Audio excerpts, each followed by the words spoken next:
네, 최저임금과 관련해서 한 말씀 드리겠습니다.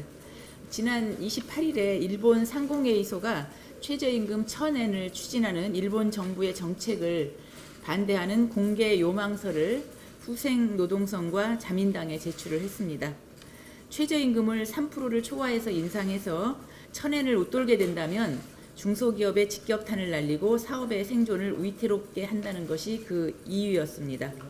일본은 지역별로 최저임금이 다르고 2016년부터 3년 연속 최저임금 인상률이 3%에 머물렀다고 합니다. 2017년을 기준으로 보면은 일본의 1인당 GDP는 38,000달러 정도 되고 당시에 우리나라의 1인당 GDP는 29,000달러 정도입니다. 일본이 우리나라보다 약 1만 달러 정도 높은 수준입니다.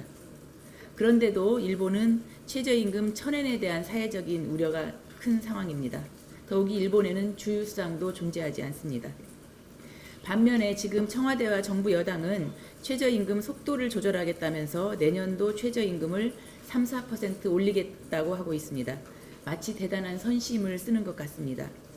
그런데 문재인 정부가 내년도 최저임금을 3, 4% 올리면 지난 2년간 29%나 올린 최저임금이 없던 일이 되는 것이 아닙니다. 저소득층의 일자리를 없애고 소상공인을 몰락시키고 대기업마저 위협하고 있는 최저임금 인상의 스노우볼은 이미 걷잡을 수 없이 커졌습니다.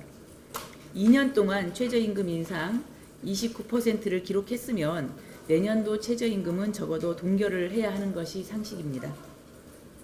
문재인 정부는 당장 내년도 최저임금 동결을 선언해야 합니다. 소득주도 성장 정책의 실패를 가리기 위해서 요즘 요란하게 언론 플레이하고 있는 벤처 투자 등 어떠한 성장 정책도 최저임금 문제를 해결하지 않는 한 실패할 수밖에 없다는 것을 명심해야 합니다. 이상입니다.